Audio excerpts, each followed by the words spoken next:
Hello, everyone. Welcome to another amazing episode of Outside the Studio. My name is Tessa Tovar. I am really excited to introduce to you a very special guest today. Heather Ivany is on the show. She is a holistic practitioner, a teacher of yoga and meditation, and also an Akashic practitioner. So she's been doing this work for over 20 years. She offers a combination of innovative in-person and online mentorship programs, which are designed to help the modern individual ascend and align, which I just so love. I love the word ascend. It's a good word. So Heather, thank you so much for being here. Welcome to the show. Well, thanks for having me, Tessa. Honored to be here. Yeah, of course. So I'd like to let you add to your introduction of yourself. Of course, that's like, you know yourself best. So if there's anything you want to add to what I just said, please feel free. Yeah, I guess what's most change point for me recently is shifting from teaching yoga classes, 15 to 20 classes a week to moving more in depth with individuals through the mentorship program that I offer. So I just really saw a desire several years ago for people to want to expand the euphoric feeling that they have in a yoga class into more of a frequency that they can maintain through the course of their day. And a 1 hour yoga practice just wasn't enough depth for individuals to be able to explore how that could be possible. So this new arena for me has been very impacting both on myself and individuals. And I love being able to serve people in being spiritual sovereigns to themselves so that they can be a part of the change that they want to be seeing in their communities and their world. Cool. Yeah. Thank you for doing that work. I think it's such a relevant thing to move toward. And I'm exploring that right now in my own teaching is this, how do we get deeper? I don't know if I'm curious about what prompted that move for you. Is it like the need of this day and age that we live in, or is it like, how to say, just to kind of like where the future of teaching and learning is, in your opinion? I'm thinking about in terms of having this like regular weekly yoga schedule, feeling like as a practitioner, as a teacher, not as, it is, I do enjoy it in a lot of aspects, but also I feel like there's so much left on the table that we don't get in that small sliver of time. So I'm wondering where that motivation and shift has come from. Yeah, it's mostly an internal tug that, as we go through life and have different experiences, there's this moment where we get this little tug that says, okay, this is the next step. And I was feeling that before, like pre-pandemic. I was feeling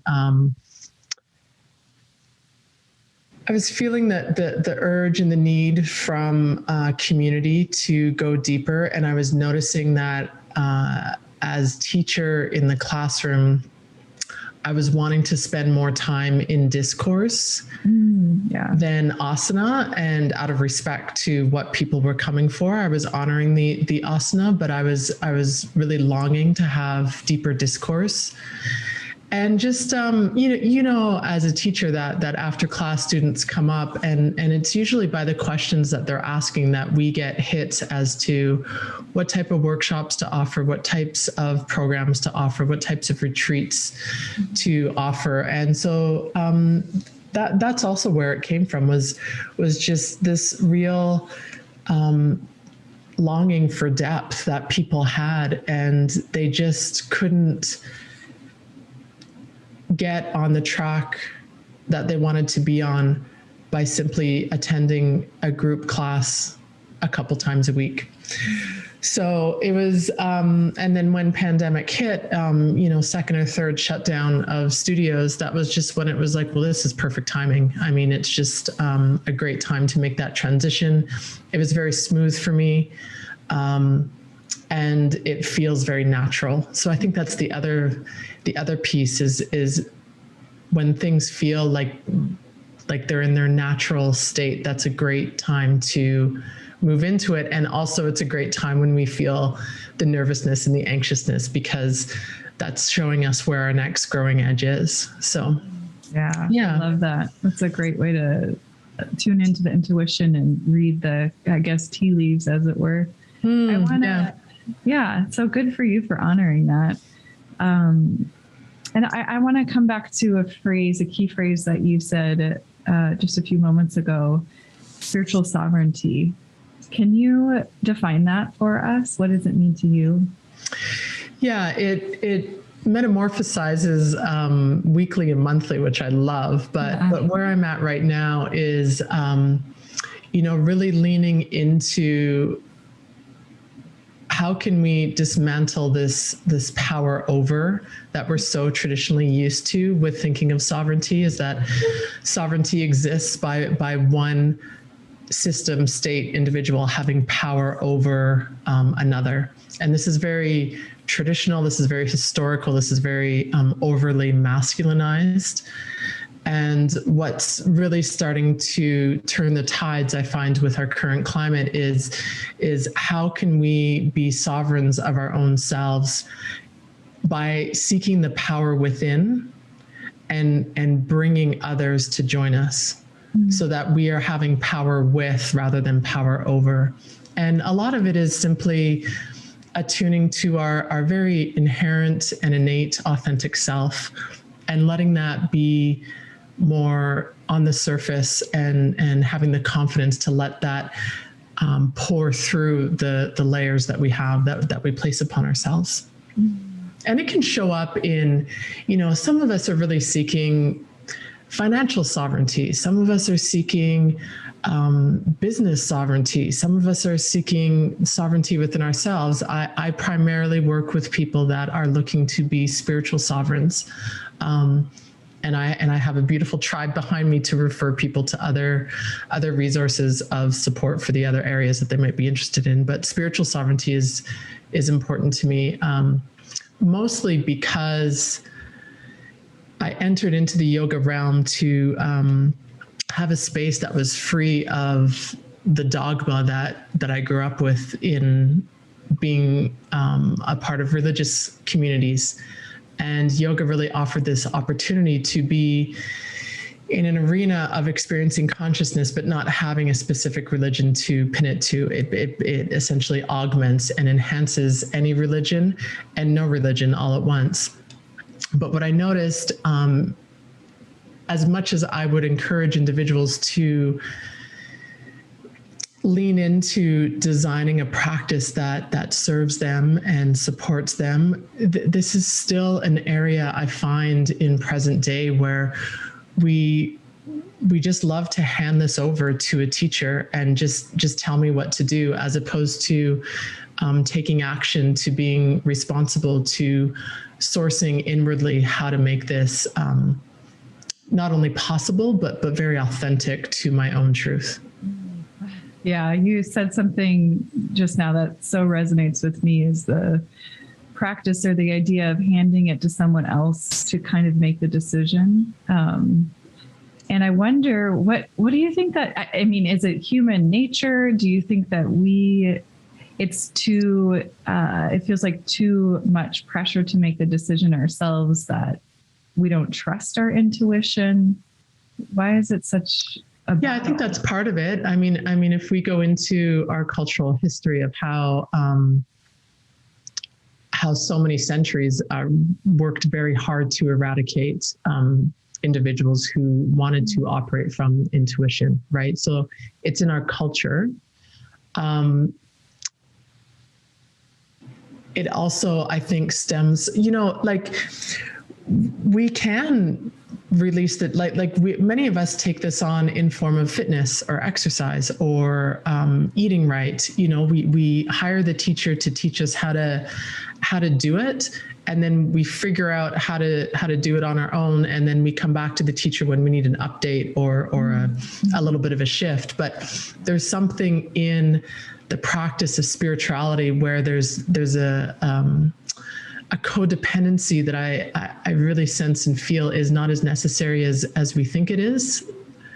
And even as a yoga practitioner, as I'm teaching classes, I would oftentimes say, if you're trying this at home, here's ways that you can shift and adjust. And when you're doing a home practice, A, B, C, and D, but very rarely would anyone contemplate, let alone attempt to roll that mat out on their own at home. They just really enjoyed coming to the studio. And there's a lot that a studio offers. I mean, you take out so much of the distractions from children, dirty house, pets, work, phones, radios, all the rest of it gets kind of stripped away, and you just get this beautiful oasis.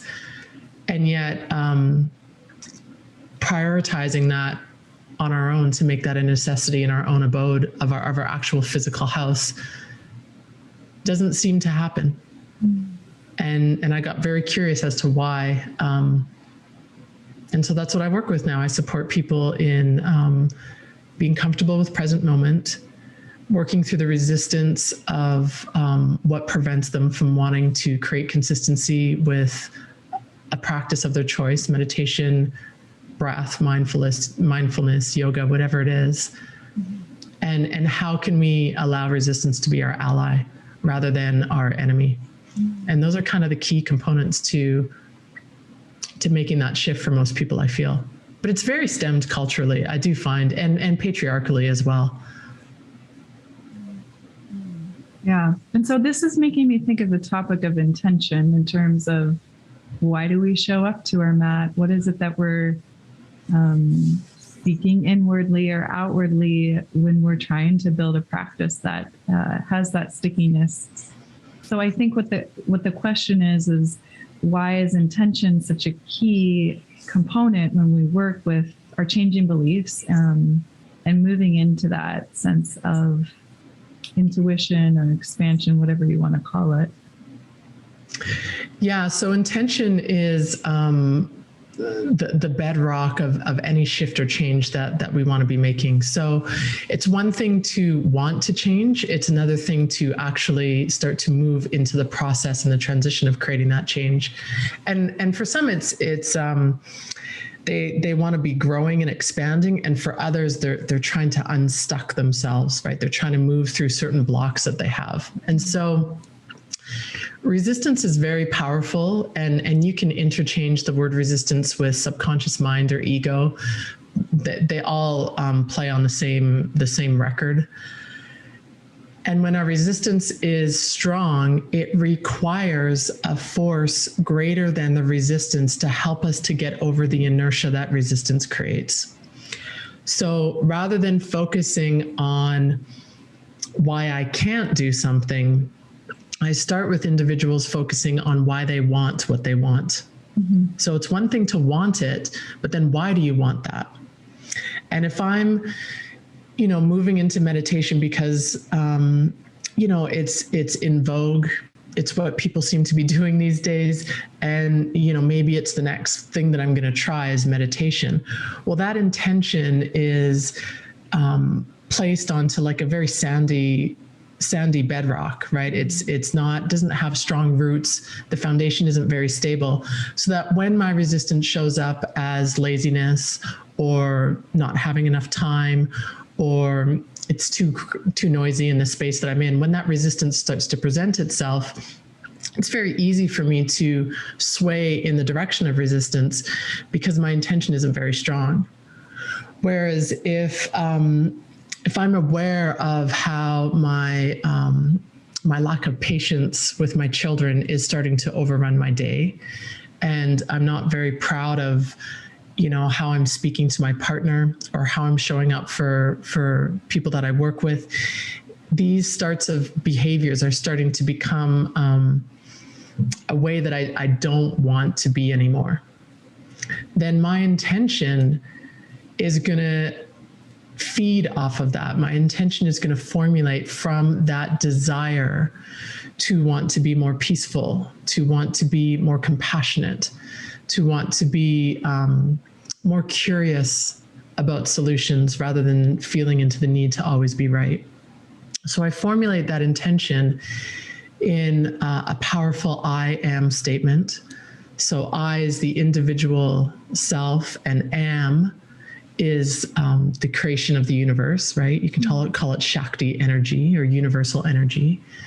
And when you take the statement I am, not only is it a co-creating of the individual soul with the universal soul, but it's also based in present moment, and present moment is the only place where life exists. So everything in our past is already deceased. Everything in our future is just this pregnant potential that hasn't been birthed yet. So present moment is where the most powerful energy exists. And when I formulate my intention into a present moment, concise I am statement, I am peace, I am calm, I am love, I'm compassionate, it's easy for me to recall when my resistance shows up. And it has the possibility of being stronger than my resistance, so that I can work with my resistance and use my intention to create the consistency that I'm looking for. That's beautiful. I love that. I love I am statements. Is there one in particular that you work with personally? Right now I'm exploring I am with nothing at the end. I'm playing with the like what if there is nothing to fix, change, shift, or grow? What if it's just I am? Yeah. But in the past, I've worked with I am supported. That's been a big one. I am worthy. That's been another big one. And that expanded and grew into I am love. And what's important to understand is this doesn't get to be whimsical, meaning when we land on what our intention is, it stays with us until it has come into its manifestation, its fruition. So the I am supported statement, when I worked with that was a good 18 months that I worked with that statement until it got to the point where it was as natural as brushing my teeth. It was like, I would say I am supported, and it was equivalent to saying I am female. It was that natural, that like, of course you are. Of course you are.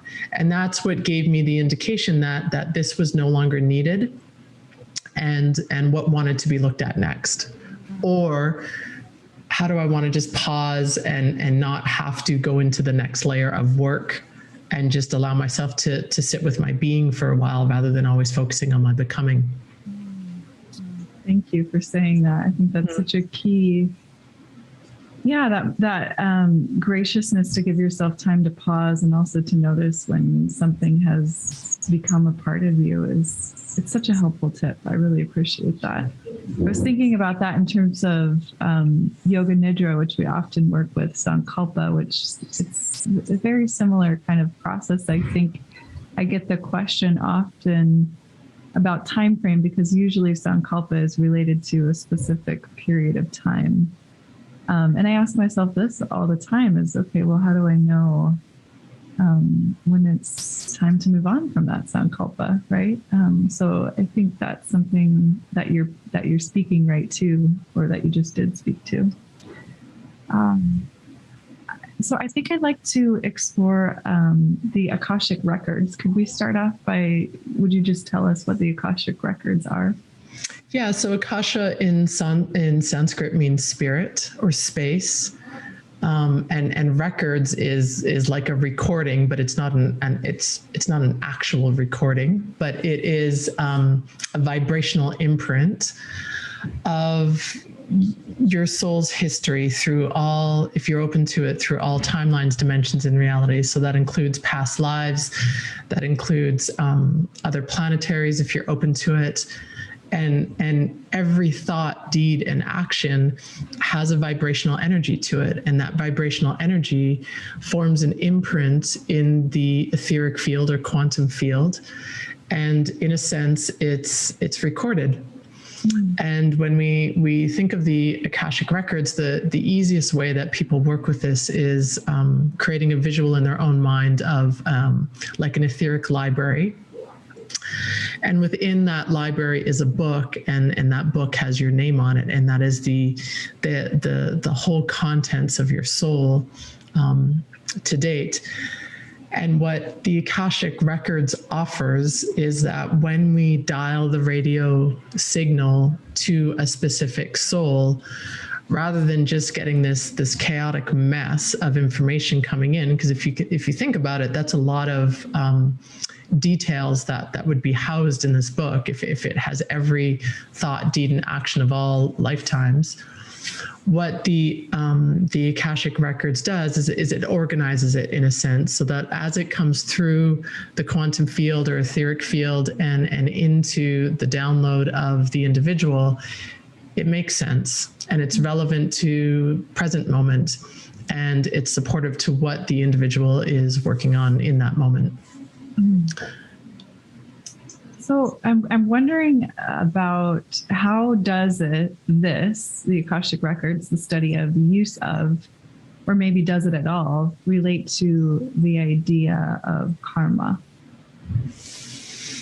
In what way? What do you mean by that? So I guess it depends on how you define karma. But the idea that it sounds a little bit similar in terms of like past, your soul's past lives through time and space, carry forward to the future you, kind of laying out this path for your soul. And so I think of karma very similarly, not necessarily this thing that you're being punished for or rewarded for good or bad behavior, but more like a pathway of your soul. In my mind, karma sounds very similar as I think about how you just described Akasha. What your thoughts are on that. Well, so it's really interesting. I mean, and just know that like everyone that works with the Akashic Records, it's like going to a flow yoga class. If you go to Tessa's flow yoga class versus Heather's flow yoga class, they're both flow yoga, but they're slightly different because the point of reference from where we're offering it from varies, right? Yeah. So when I work with the Akashic Records, what is my primary service in the records is to support people in discovering and understanding what their soul's purpose is in this lifetime and how can they align with that more fully. Mm-hmm. Now, the next person works more with past lives and their past life regressionists. And you can go to an Akashic Record teacher and she will spend most of her time in past lives. Mm. So how that karmic thread comes through, and this is what I find so beautiful, is that when I'm in session with someone and there's something that they are just really battling with or working through, we can go in and we can identify, are there any contracts, deals, or agreements that this particular soul that I'm working with today has with themselves or with another soul that they might be asking about in all timelines, dimensions, and realities. Mm-hmm. And those get identified. And then we can ask, are there any contracts, deals, and agreements that are no longer serving their highest and greatest good? Meaning they were put in place at a time to be of service to them, but in this particular lifetime, it's no longer serving them. And then we can ask if they can be released. We can ask if they can be transmuted in all timelines, dimensions, and realities. And then we also spend some time cleaning up like the tethers that are connected to those contracts. Mm-hmm. And for a lot of people, this really helps to clean up a lot of static, distortion, interference that they have going on in their life. And it fast tracks the projection or the momentum that they're on, because we're cleaning it up on such a light level, such a higher vibrational frequency, that it helps to move them along quite quickly, as opposed to for example, something like a talk therapy is going to be a slower process because the frequency of talk and language is a slower frequency. Does that make sense? Yeah. Yeah. I often think about, there's so many, you're kind of hitting on another ponderance, I guess I frequently have in terms of talk therapy versus something like somatic therapy versus something like EMDR versus a psychic reading or working with an Akashic practitioner, because I think you kind of said it already. They're all very, it might be the same or synonymous title, which has a similar path, which at the end of the day kind of has the same goal in terms of, let's remove the obstacles that are in your way. Let's allow you to progress towards a higher level of being. Let's help you on your path to spiritually grow. So yeah, I don't know. I guess there's not really a question in there, but you're bringing up a great topic, and that's there's sometimes when I'm working with people in meditation, and they, like, everyone has a frequency that they need to work from. Mm-hmm. So, and you can say this, like, everyone has, a different place that they're at in life that they're working from. And one is not better than the other. They're just different. And when we can recognize that and honor it, then we get to choose the modality that would best suit the practitioner that's in front of us. So I've had clients that I've worked with in meditation, and every time they meditate, they get very nauseous, they get sick, they get lightheaded.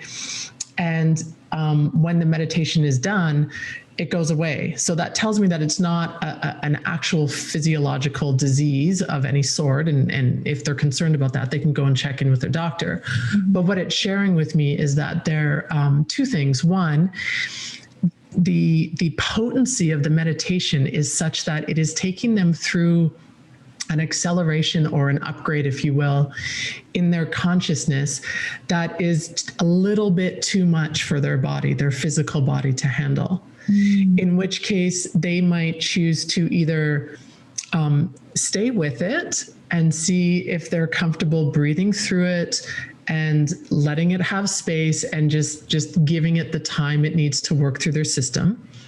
But if it's overwhelming, then we step back, we decrease the amount of time in meditation, we decrease the frequency of their meditation, and we look to building up like their pranic life force, their Oja nectar of their bone marrow, so that they can tolerate meditation more comfortably. And you can do that through diet and exercise and other activities. But in that instance, meditation potentially might not be serving them in that instance, and they might do very well with talk therapy.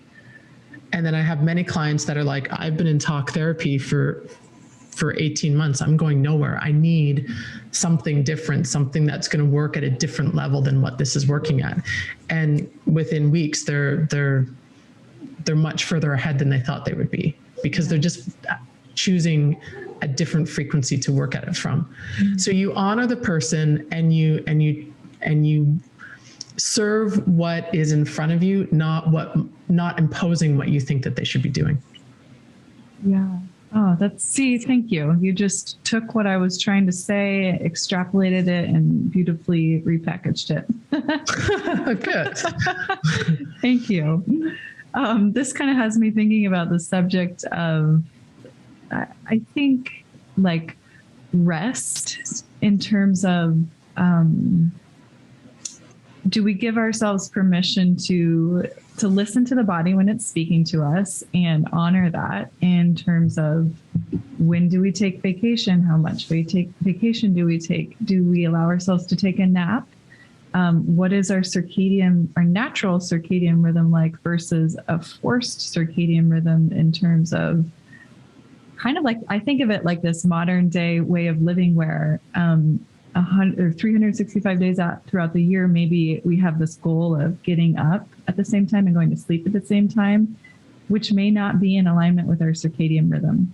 So the question, I think, is, rest is something, and sleep, and especially, is something that's so well known to us, but in terms of like our health, it's really not prioritized in a functional sense. Yeah, in a functional sense. You know, you hear people talk about how they pulled an all-nighter or they work 3-hour work weeks, and it's like, but we all know that's not healthy or sustainable. What are your thoughts on this? Yeah, I mean, rest is definitely a component within the 4-month program that people do with me. It's built into the program, because even when someone is choosing to work with the part of them that is becoming, so that's the part of us that, excuse me, desires growth, desires expansion, desires change. This part of ourselves is our becoming. And when I'm working with people, that's the part of them that I'm working with most, because that's why they're there. But within that, it's like the yin yang symbol. Within that white circle, there's a black dot, and the black dot within that is the rest. Just how in an Assyrian Namaskar, sun salutation, the sun salutation is masculine, but the down dog is the feminine. There's a pause in the down dog within the sun salutation that affords us the opportunity to rest and pause. So the being part of ourselves, that's the pause part that knows inherently somewhere within us, even on our darkest days, there's somewhere within us that knows that how we are is inherently whole, and there's nothing to fix or change or shift or grow. And this part of ourselves, we give reverence to it, because the being part of ourselves, the becoming part of ourselves, the part of us that wants to grow, it forgets sometimes that we are in these finite bodies, and we require rest, we require nourishment, we require sleep. And this is when our ego is in health. It is ensuring that we are giving value and credit and time and space to the physical body, and making sure that it's taken care of. The ego shifts into unhealth when it starts to override the body and does not give a seat at the table for our soul space, our spirit, our higher consciousness.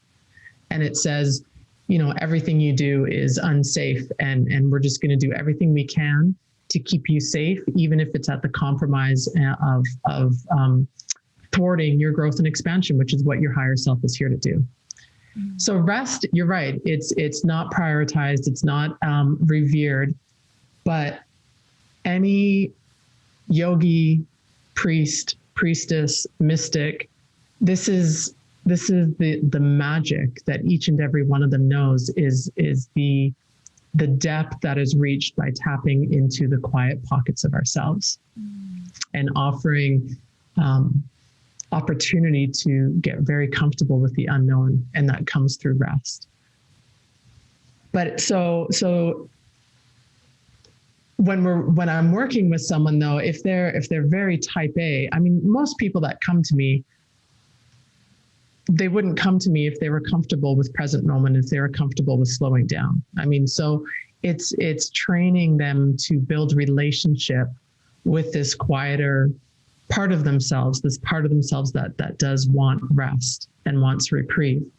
And sometimes I come through it through a back door of intellect. Like, let's go through the understanding of the kosha layers of a yoga nidra. Let's go into the science and the art form of like the script of yoga nidra, so that you can start to intellectually understand what is exactly happening in a yoga nidra. And in so doing, they get very curious about the practice, and rest becomes the side effect until eventually it becomes the forefront.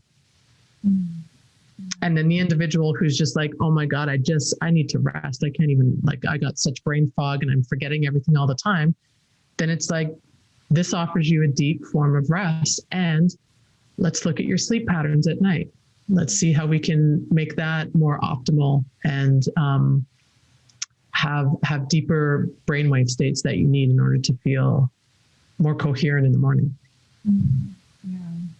But it's not easy, Tessa. Yes, you're correct.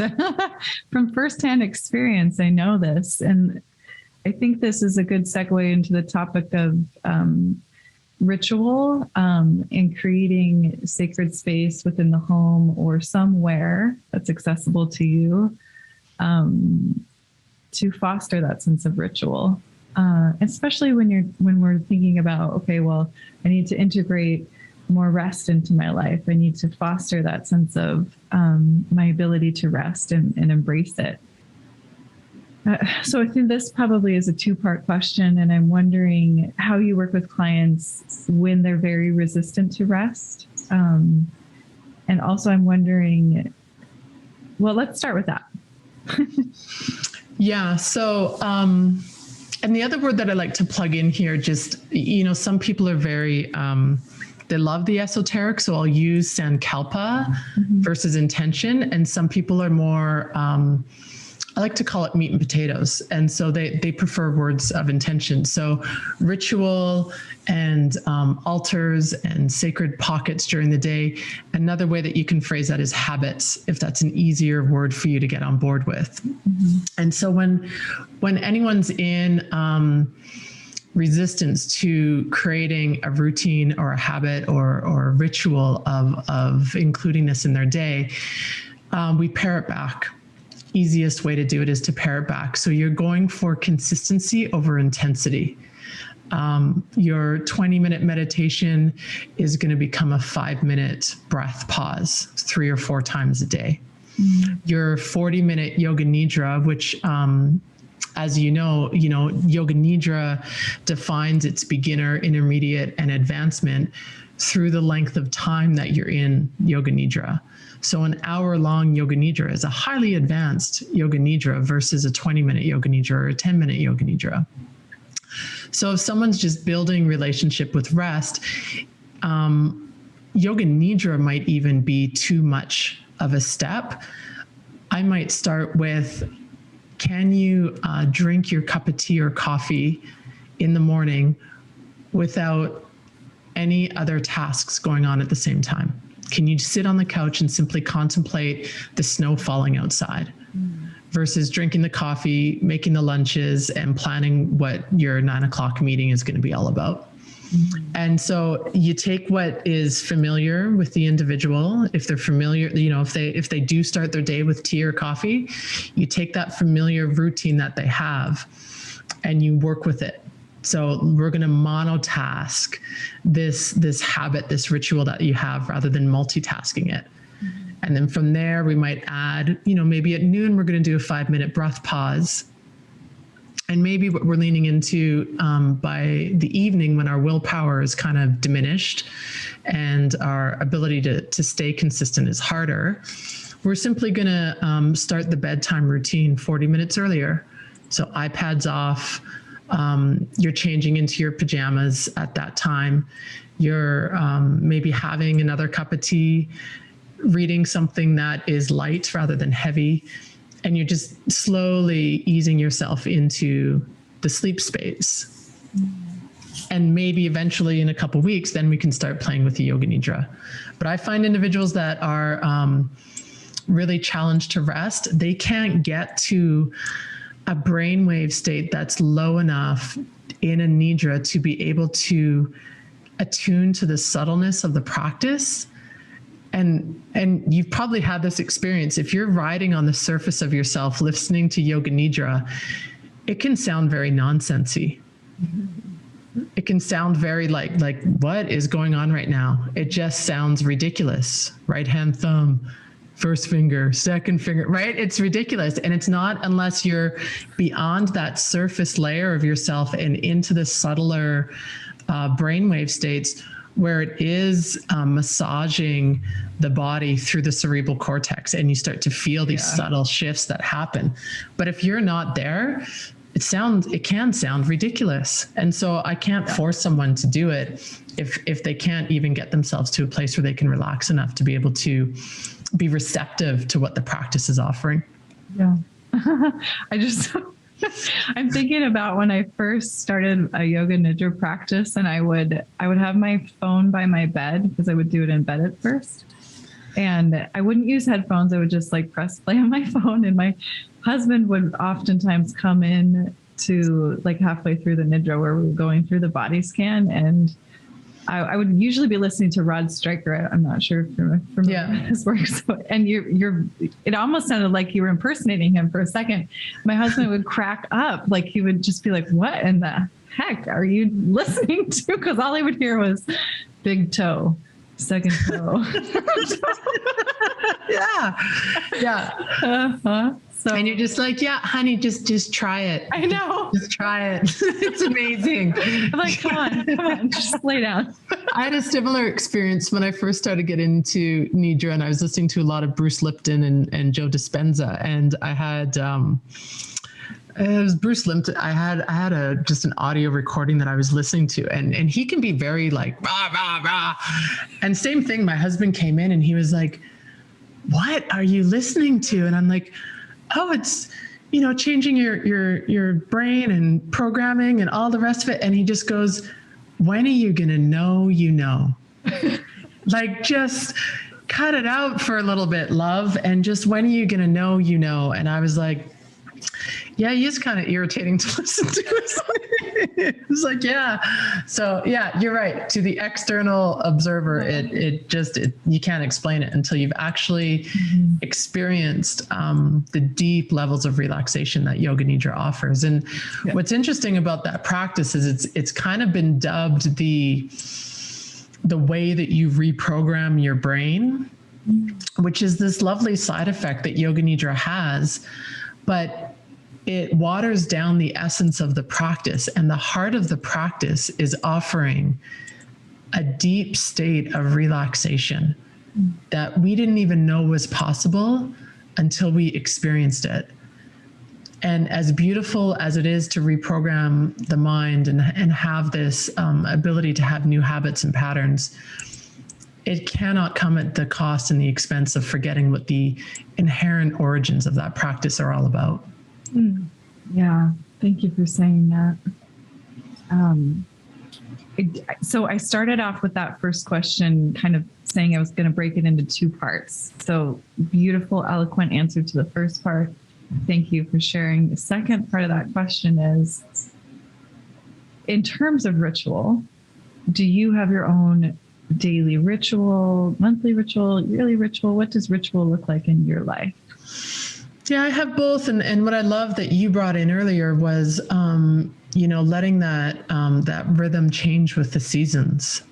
So I do have ritual, but I'm not using it as a way to compete with myself. I'm not using it as a way to beat myself up. So I do love to offer meditation every day. Morning meditation is very challenging for me. I'll be quite honest. First thing in the morning, my body likes to actually move rather than sit. And it's easier for me to have more impactful meditation practices when I offer them mid-morning or later in the day, not too late at night, because then I get tired. So I let that be what it is. And you're right. The time that I wake up changes with the seasons. And I used to really get hard on myself for that. And I let that go. I let myself even build up a natural hibernation layer in my body in the wintertime. I naturally will gain 5 to 10 pounds. And I know that in the summertime that gets to release and shed away. But I try and keep my routine with offering pauses in my schedule. That's very important to me. So when I finish with a client, I don't dash to the bathroom and come back and hit start to the next client. I give myself a half an hour between clients so that I can wrap up anything I need to, nourish myself in some way, whether it's through just lying down and closing my eyes for a few minutes, or having some sort of healthy food without rushing, or taking a bio break without feeling I don't have time for even a bio break. I mean, that's very common in our society, not even having time for the bathroom. And we eat dinner as a family. That's another ceremony and ritual that we have is dinner as a family. I do require a lot of sleep, so I do get to bed at a certain time. And you know what? I'd say probably the biggest habit and routine that's new for me in the last 6 months is looking at, what am I tolerating? Do I need to be tolerating this, and how can I delegate? And that's a weekly, monthly checklist for me. Martyring is something that I am leaning into diminishing as much as I can in my life. Thank you for sharing. Those are beautiful rituals. So last question. What are you most looking forward to in your life right now?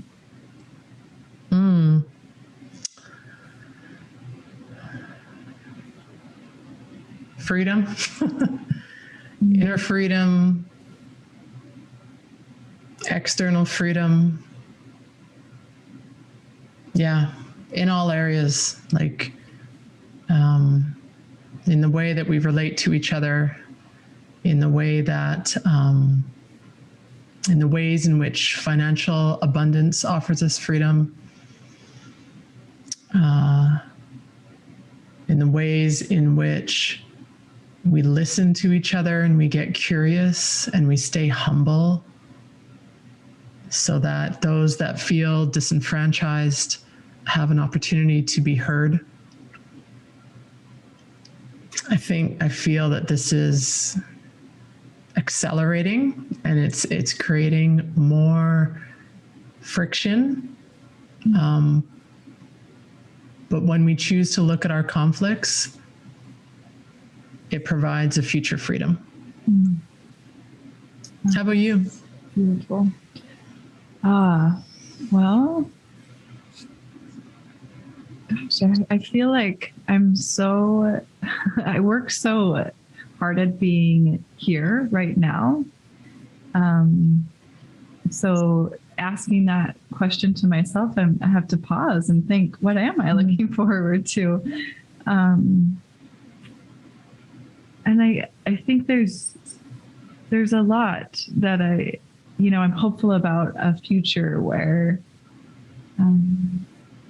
similar to what you said, that we listen a little bit more closely to one another, and not just to the words that come out of our individual mouths, but what are we saying underneath our words? What are we speaking with our body language, our soul, our hearts? What are those things saying? What are they saying to ourselves, and what are they saying to one another? I'm looking forward to, I'm hoping for a future in which there's enough resources for us to continue. I'm hoping that with all these really cool inventions, like, I don't know if you have Ridwell in your neighborhood, but it's a recycling organization that I think it's still at the seed stage, that pick up non-recyclable, traditional non-recyclable items. So things like that give me hope for a better future, for resources to be continuously shared amongst each other. So I think it's how could I encompass that in one word? I would say hope. I'm looking forward to hope. Yeah, that has been missing, hasn't it? That has been missing. It feels like it. Yeah. I can personally get kind of stuck in the negative downward spiral of, well, this is blah, blah, blah, and feeling kind of like things feel hopeless. But I also think back on the history of the world, and how many times have we gone through world wars, and did those people ask themselves the same questions as they were going through the misery and suffering of not knowing if they would make it to see another day, not knowing what the future of the world would look like? Yet somehow they found hope enough to continue on, have babies, and provide the best that they could for themselves and for each other. So hope. It's beautiful. Thank you. Well, Heather, thank you so much for your time. I really appreciate you being here. I guess there is one more thing I'd like to know, and that's, how can people best reach you and learn more about you? Yeah, so the easiest way is to head to my website. It's my name, heatherivany.com. So HeatherIvany.com, COM. And on my homepage there's a button that says free course. And when your listeners subscribe to that, it takes them through a 7-day free email drip. It's called the Spiritual Reset. So for those that want to augment their spiritual practice, it has tips and tricks in there for them. And then those that just feel like they want to get from the periphery and come back into their center, it's great for exactly what it's called, just for resetting the spiritual body. That's the easiest way. And then Instagram is my name, Heather, and then _Ivany. And that's my handle on Instagram. And those are my two biggest pockets to learn a little bit more about me if you're interested. Very good. We'll make sure to include those links in our show notes as resources so that people can reach out. Thank you, Heather. Thank you, Tessa. Thanks for having me. It's been a beautiful conversation. I like how you were willing to dance around a little bit there. Oh, yeah. Yeah. I love dancing. Good. Yes, always willing to dance. Well, everyone, that concludes another amazing episode of Outside the Studio. I hope you enjoyed yourself. I hope you learned something new, maybe remembered something old, maybe felt inspired to apply something to your life. You can hear my dog in the background. She's doing a little happy dance. So Daisy enjoyed it. Anyhow, I wanted to just pop in here to wrap us up to say a couple of things. Number one, I have such an amazing team that helps me put these podcasts together. Without them, I wouldn't be able to bring these amazing conversations to you. So thank you to my producer, my director of creative services, my sound editor, my engineer, Consistency Media. Don't know what I would do without you. Thank you, thank you, thank you. And the amazing creation and artistic, musical genius, Drew Lovern. Thank you so much for putting together this music specifically for Outside the Studio. So unique to the show, only place you're ever going to hear it is right here. Thanks, you guys. You make my world go round. Stay well, everyone. Thank you for listening. Don't forget to subscribe, rate, and review, share on the socials, especially if it's a show that you think, hey, this could help somebody else. That's what this is all about, right? We're sharing information so that we're better, so that we're inspired, so that we're lifting each other up, and we're learning how to be in this world, living on this planet to the best of our ability, sharing information and inspiring one another. And that's my hope. That's my hope for the show. Take care.